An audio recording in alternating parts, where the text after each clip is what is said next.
నమస్కారం సార్. నమస్తే అమ్మా. సార్, కాంపిటేటివ్ ఎగ్జామ్‌కి ప్రిపేర్ అయ్యే స్టూడెంట్స్‌కి ఒకటి పెద్ద డౌట్ ఏదైనా ఉంటుందంటే ప్రిపరేషన్ ఎలా స్టార్ట్ చేయాలి? అండ్ ప్రిపరేషన్ స్టార్ట్ చేసినప్పుడు కూడా మధ్యలో కొంతమంది ఆగిపోతూ ఉంటారు. ఎలా ప్రిపేర్ అవ్వాలో తెలియక. అలాంటి వాళ్ళకి daily and as well as monthly, weekly షెడ్యూల్‌ని ఎలా ప్లాన్ చేసుకొని ఏ విధంగా ప్రిపేర్ అయితే గవర్నమెంట్ జాబ్ ఈజీగా వస్తుందంటారు? ఇప్పుడు యాక్చువల్గా మనకి ఈ పిల్లలతో ఉన్నటువంటి అంటే ఇంతకుముందు నుంచి చదువుకొస్తున్నటువంటి విధానంలో చదివితే ఇక్కడ సక్సెస్ చూడలేము మనం. కారణం ఏంటంటే అకాడమిక్స్ వేరు, కాంపిటేటివ్ ఎగ్జామ్ వేరు. ఎలా డిఫరెంట్ అంటే ఎవరైనా సరే మీరు టాపర్ని తీసుకోండి, క్లాస్ టాపర్, యూనివర్సిటీ గోల్డ్ మెడలిస్ట్ని కూడా తీసుకున్నా కూడా 100% సిలబస్ ఎవరు చదవరు. 50 to 70% సిలబస్ చదివితే అంటే రెగ్యులర్ అకాడమిక్స్లో అంటే డిగ్రీలో కానీ ఇంటర్మీడియట్లో కానీ బిఎస్సిలో కానీ బీటెక్లో కానీ ఏ అకాడమిక్ అయినా సరే 50 నుంచి 70% సిలబస్ చదివితే 100% మార్కులు తెచ్చుకోవచ్చు అన్న. ఆ మైండ్ సెట్ నుంచి ఫస్ట్ బయటికి రావాలి. అంటే యూజువల్గా పిల్లలు ఇంపార్టెంట్ క్వశ్చన్లు ప్రిపేర్ అవుతూ ఉంటారు, అది ఇక్కడ కుదరదు. ఎందుకనంటే ఎవ్రీ చాప్టర్ ఈజ్ ఇంపార్టెంట్. అంటే ఇంపార్టెంట్ అంటే యూజువల్గా మీనింగ్ ఏంటంటే అమ్మ, ఎక్కువ క్వశ్చన్లు వచ్చేటటువంటి చాప్టర్ ఇంపార్టెంట్ చాప్టర్ కింద కన్సిడర్ చేస్తాం చిన్నప్పటి నుంచి, మీరు చదువుకున్నప్పుడైనా మేము చదువుకున్నప్పుడైనా.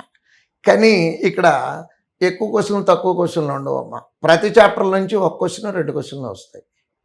మరి ఒక క్వశ్చన్ ఇంతకుముందు అయితే ఒక క్వశ్చన్ వచ్చే చాప్టర్లన్నింటినీ వదిలిపెట్టేసేవాళ్ళం. నెక్స్ట్ రెగ్యులారిటీ, అంటే మొదలుపెట్టిన రోజు నుంచి మనం ఉద్యోగం తెచ్చుకునే వరకు కంటిన్యూస్గా కన్సిస్టెంట్గా ప్రిపేర్ అవ్వాలి.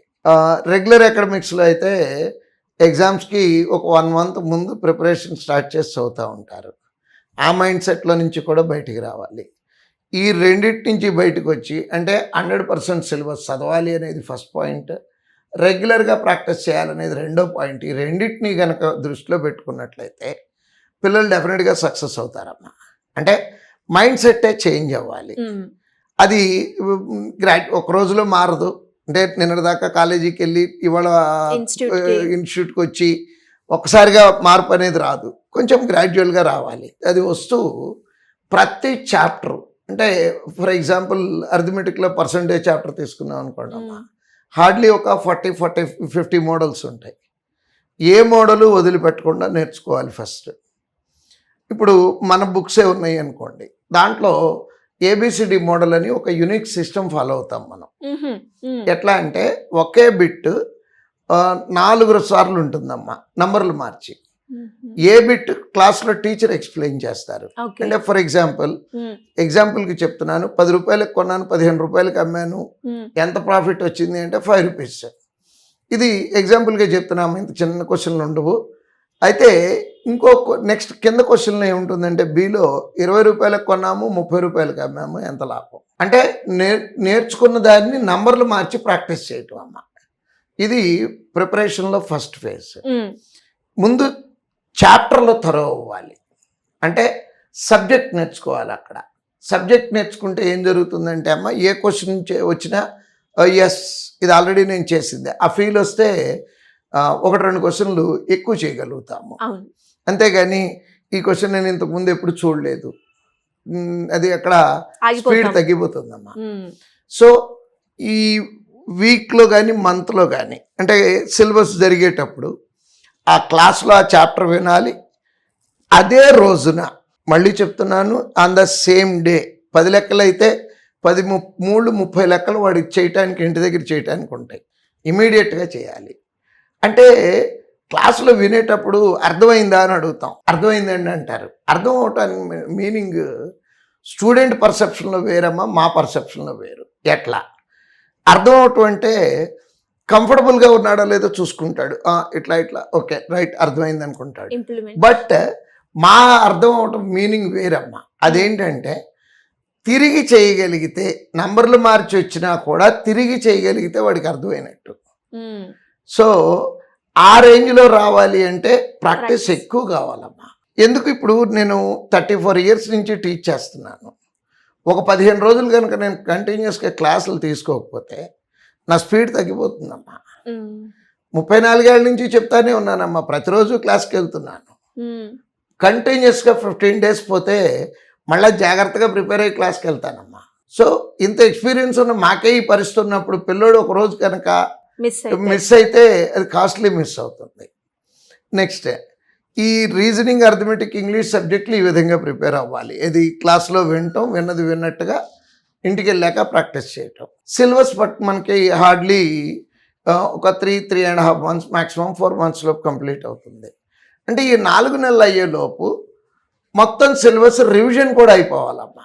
రివిజన్ అంటే ఎట్లా అంటే ఏ రోజు ఆ రోజు చేసేసారు కదమ్మా, నెక్స్ట్ వీక్ ఒక చాప్టర్ అయింది అనుకుందాము, ఆ వీకెండ్లో కూర్చొని చాప్టర్ మొత్తం మళ్ళీ ఇంకొకసారి చేయాలి. మంత్ అయ్యేటప్పటికి ప్రతి సబ్జెక్ట్లోనూ 4 to 5 చాప్టర్స్ అవుతాయి. మంత్ ఎండ్లో 4 to 5 చాప్టర్స్ చేయాలి.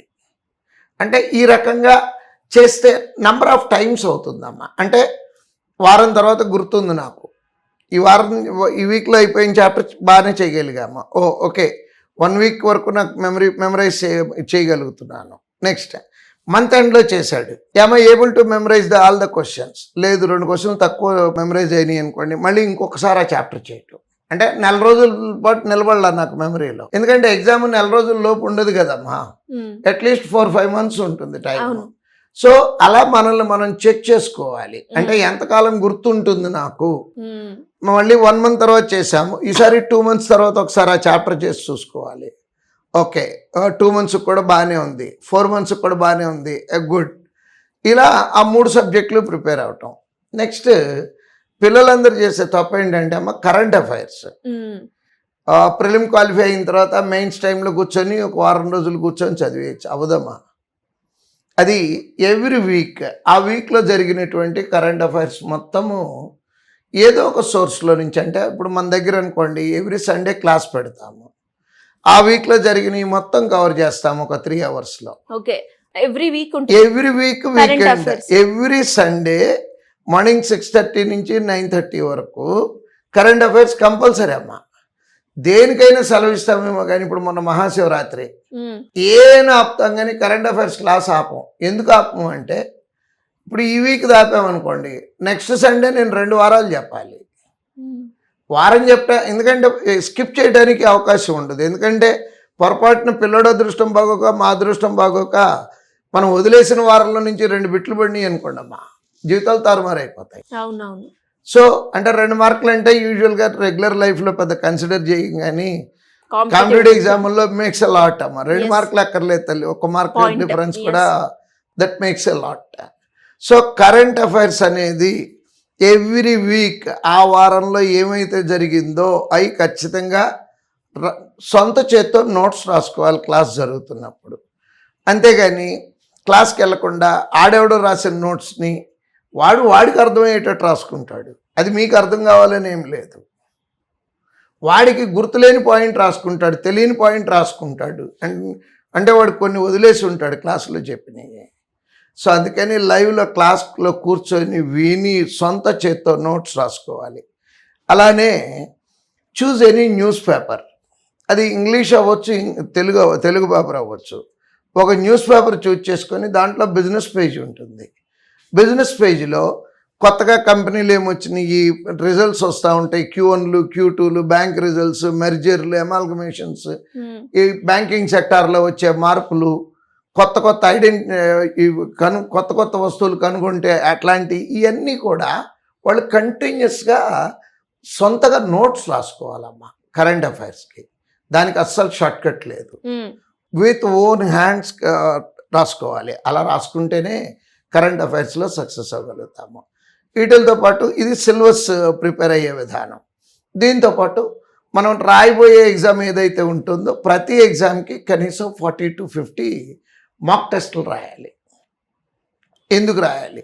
ఏ ఎగ్జామ్ అయితే అదే రాయాలమ్మా. క్రికెట్ ఆడాలంటే క్రికెట్ బ్యాట్ పట్టుకొని ఆడాలి, టెన్నిస్ బ్యాట్ పట్టుకొని క్రికెట్ ఆడకూడదు కదా. ఏ ఎగ్జామ్ అయితే ఆ ఎగ్జామ్ మోడల్లోనే ప్రాక్టీస్ చేయాలి. దాంట్లో ఇచ్చే స్టాండర్డ్స్ వేరు, దాని స్ట్రాటజీ వేరు, దీని స్ట్రాటజీ వేరు.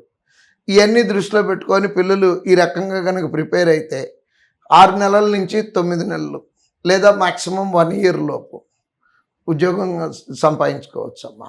సో ప్రిపరేషన్ ప్లాన్ అనేది ఇలా ప్లాన్ చేసుకుంటే వాళ్ళు క్రాక్ చేయడానికి ఈజీగా ఉంటుంది. ఎస్. ఎలా సార్ వీటికి సంబంధించి అండ్ అలాగే శ్రీధర్ సిసిలో కోర్సులో జాయిన్ అవ్వాలి అనుకునే వాళ్ళు ఎవరైనా కూడా ఇన్ఫర్మేషన్ తెలుసుకోవాలి అంటే ఏ విధంగా మిమ్మల్ని అప్రోచ్ చేయ ఛాన్స్ కింద స్క్రోల్ అవుతున్నటువంటి నెంబర్కి కాల్ చేస్తే డెఫినెట్గా దానికి సంబంధించినటువంటి ఇన్ఫర్మేషన్ మొత్తం ప్రొవైడ్ చేస్తాం. Thank you sir, thank you so much.